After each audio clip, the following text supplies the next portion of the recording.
Your Coca-Cola bottler presents Claudia, based on the famous play and novels by Rose Franken, brought to you transcribed Monday through Friday by your friendly neighbor who bottles Coca-Cola. Relax, and while you're listening, refresh yourself. Have a Coke. And now, Claudia. What are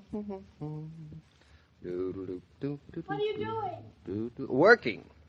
You don't sound it. Why don't I sound it? Oh, I don't know. Humming and fidgeting around. You just don't sound like a man working. Besides, you're awfully willing to be interrupted. That I was interrupted in my train of thought does not indicate willingness. It merely indicates that I was interrupted. What do you want? Nothing. Then you weren't working. You were only thinking. So I really didn't interrupt your working. I was thinking about working. Oh. It's a beautiful day, isn't it? A wonderful day. There are clouds over on the horizon, though. It might rain later. Do you think so? Mm-hmm. Well, that'll be perfect. With Gertrude doing the wash, it'll be perfect for ducks. For trout, too. That sounds silly. What difference would it make to a trout whether it rains or doesn't rain? He'll be wet in either case. It seems to make a great difference to the big ones. Just before rain, they sort of sense it and stare around, and sometimes you can catch the wily old fellows. Ugh. What? On your desk there, I thought it was alive. Oh, it's a fishing fly. It's a quill Gordon. You mean there are different kinds? Well, there are about 600 different kinds. 600? And this particular one would be just about perfect for the smart old trout that Roger and I came on the other day. He was having absolutely none of us. We used every trick of the trade on him, and it didn't work. He nuzzled Roger's fly and spit it 5 feet in the air. He just swished his tail at me. This sounds very personal. It is. I always thought men just went fishing for fish, not just one particular fish. Do you know what I think? I haven't the foggiest idea of what you think. I am thinking that you are wasting your time with that far-away look in your eye and the Biff McDonald. Quill Gordon. There's no fly called Biff McDonald. Although the name sounds like it might be a good idea. Now you're interrupting me. I was just about to tell you what I was thinking. You told me. You said I was wasting my time. Oh, you interrupted me before I got finished. Oh, sorry. What I was trying to say is that you're wasting your time trying to work. In my candid opinion, you ought to go fishing. Oh, but my work. Do it later. Get thee behind me, Satan. And push. No, I really think you should go. You do? Yup, I do. Well, since you insist. I insist? But it's much against my will. Come here. Why? Because I want to kiss you. There's much to be said for trout fishing. Come with me and be my love, and we will some new pleasures prove. On golden sands by crystal brooks, with silken lines and silver hooks. That's nice. Anne Dunn thought so, too. Who's Anne Dunn? She was the beloved wife of John Dunn, and one summer morning about 330 years ago, she prevailed upon John to go fishing. Oh, very much against his will, too. Did Anne go too? That the poet did not tell us. But he asked her, come with me and be my love. Well, I'm waiting. Would you really like to go? I'll be very quiet. All right. It's a deal. And on a bright summer's morning in 1948, Claudia, the beloved wife of David, went a-fishing. Oh, a-fishing we will go, a-fishing we will go, a-hi-oh, Badario, a-fishing we will go, a-fishing we will go, a-fishing we will go. Shh, shh, shh, shh. The pool's just beyond that clump of thicket over there. This is like stalking big game in Africa. There's more to this than meets the eye, isn't there? And the less that meets the trout's eye, the better. Now, just over there. Where? Around that bush. I see the glen of water right through there. Oh, yes. Uh-oh. Do you see what I see?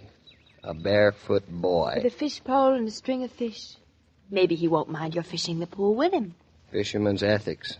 The pool belongs to the first man on it. Ethics? And a 12-year-old boy? Well, ethics have to begin at some age in life of man. So they do. And if I'd been here first, he would have respected my priority. Oh. Or you'd have taught him some ethics. Anyway, he's probably banged around so much the fish wouldn't bite again today anyway. This could be a tender point of ethics. Oh, hello, son. How's luck? Oh, I caught this here string. Oh, quite a collection. Just about one of everything there is. Sunfish, a perch, a chub. And a bullhead. You didn't catch all of them here, did you? No, I caught these in a little pond across the road. And, what do you expect to catch here? Oh, I'm not expecting. I've got over-expected. So young to be disillusioned. There's trout in this here pool. Really? And there's one great big one. He's a sockdologer. You don't say. He's all of 15 inches. I'll go along with you on that, but I bet he's close to 20. You know him then? Oh, my husband knows him intimately. I don't know him as well as you do, son. Oh, I discovered him last year. I come here all the time, but nobody's caught him. I know 2 men who spent an afternoon and didn't catch him.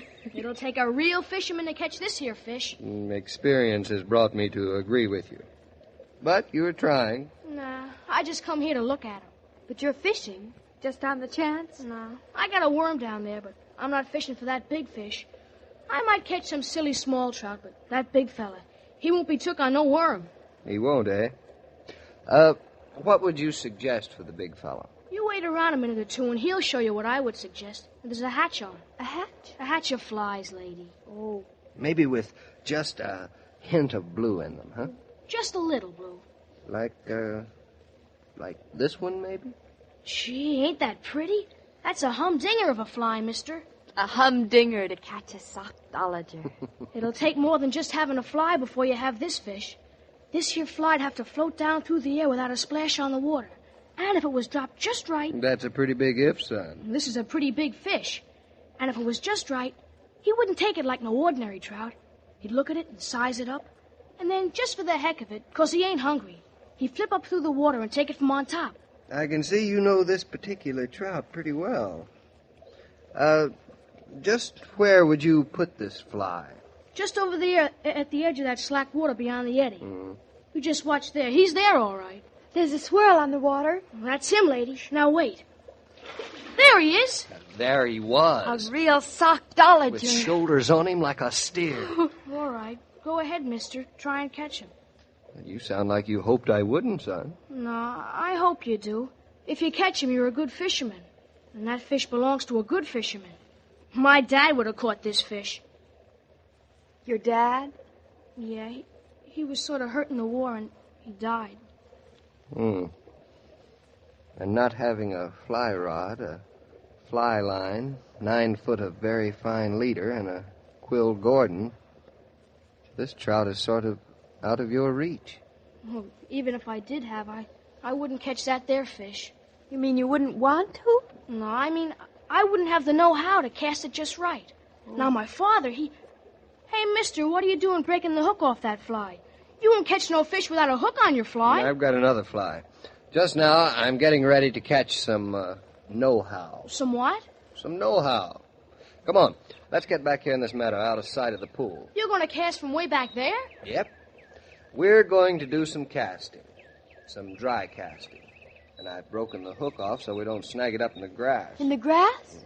There is method in, shall I call it my madness? Gee, mister, this rod is A humdinger? That's right, a first-class humdinger she is. You're something of a first-class humdinger yourself, darling. Now, come on back here in the field, son. Okay. Now, hold up the rod this way. Like here this? you go, yeah. Get it with this hand. Okay. Now, bring it back. Uh-huh. Not too far. Not too far. Now with your wrist, not with your arm. David is starting to cloud up a bit. All right, darling. Now, come on, son. Let's get back to the pool. Now, I'll put the fly on with the tint of blue. Now, put your fly behind that eddy. All right? All right, son. Now, make your cast. Look, mister, maybe you better do it. Only a real fisherman's going to catch this fish. Well, if you catch him, that'll make you a real fisherman. Well, all right. Here goes. All right. Let it go now, just like I showed you. I did it. You'll never make a better cast. Now, don't move that fly. Now, easy now. Take in a little of that slack line. That's it. That's it. Pull it in just a little bit more. It's now or never. It's not. And it's now. You caught him! Strike! He's on. What'll I do? Keep your line taut. Don't give him any slack. Okay. Now, he's turning. He's heading this way. Now reel him in. Come on, reel him in. That's it. Take your time. Don't get nervous now. Don't get nervous. Let him Now watch go. him dance on his tail. He's huge. He's the great granddaddy of them all. Now in with him. Come on, bring him in. Bring him in slowly. Now don't get nervous, son. Don't get nervous. Now don't give him his second wind. That's the boy. That's the boy. Now into the shore. Come on, bring him in now. Bring him in. Bring him in. Over here by the net. Get him. Yeah, Gee. I get him. Well, fisherman, you caught yourself a fish. He's better than 20 inches. Gee. I couldn't say it more perfectly myself. Gee. Wait till I show the fellas down at the corner store. Wait till I show my mom. Gee, thanks, mister. You're a real sport. My dad never caught a fish as big as this. You're quite a sportsman yourself, son. And with that fish, you can prove it to anybody. Your dad would have been proud of you. I can't wait to show it. Well, you run along now and show it to your friends and to your mom. I won't forget what you showed me. My own dad couldn't have shown me how better. Gee, thanks, mister. Are you going to fish some more, David? No, I think the fishing's done for the day. But there are other fish in the stream. None quite so big. He was the one I was after. You just let that little boy catch him. Well, I had my fun out of it. The fish really belonged to him. He discovered him over a year ago. I discovered something a year ago, David. What? I discovered the most wonderful father my son could ever have. I never really knew how wonderful until I saw you with that little boy. Well, darling, that sort of makes up for the trout. Kiss me again, and I'll tell you something else about my son's father. Lady, consider yourself kissed. He's a humdinger of a sockdologer. Oh, a-courting we did go. A-courting we did go. Hi-oh the dairy-o, a-courting we did go. Remember the days when people heaped the table high with food and the housewife had to work the livelong day in order to prepare for guests? Well, I think there's more than one thing to be said in favor of today's casual entertaining. It's simple, it's informal, and everyone seems the better off for it, including the hostess and her pocketbook. Nowadays, you just go to the refrigerator, take out a tray full of Coke, open the bottles, and there you are. And anytime, any place, Coke brings you the pause that refreshes. Hi there, Mr. King. Why, hello, son. Say, that's a pretty big fish you've got there. That's a trout, Mr. King. Did you catch him all by yourself? Well, I had a little help, you might say. That fellow who just moved up here, Mr. Naughton, let me use his rod and his fly, and he taught me some know-howing. And, what? And together we sort of caught this fish. Well, that's pretty generous of you to share the credit for a fish like that. I guess he taught me something about being generous, too, Mr. King. He could have caught this fish by himself, but he let me do it. Say, Mr. King, I heard Mrs. Naughton say something about their son. He wouldn't be about my age, would he? Well, in a manner of speaking, their son isn't yet. But he'll be along in a week or two. But before he gets here, David is going to have some real boy trouble on his hands. Young Jeffrey Killian, his partner's son, has some troubles bigger even than that fish of yours. Oh, nothing could be bigger than this fish. Well, they seem bigger to him. Hang around next week. Maybe you'll meet young Roger. Okay, Mr. King. I'll be seeing you. Goodbye, son. I'll be seeing you. Every day, Monday through Friday, Claudia comes to you transcribed with the best wishes of your friendly neighbor who bottles Coca-Cola. So listen again Monday at the same time. And now this is Joe King saying au revoir. And remember, whoever you are, whatever you do, wherever you may be, when you think of refreshment, think of Coca-Cola. For Coca-Cola makes any pause the pause that refreshes. And ice-cold Coca-Cola is everywhere. These programs star Catherine Bard as Claudia and Paul Crabtree as David. And the entire production is supervised and directed by William Brown Meloney. And now here's a word from your friendly neighbor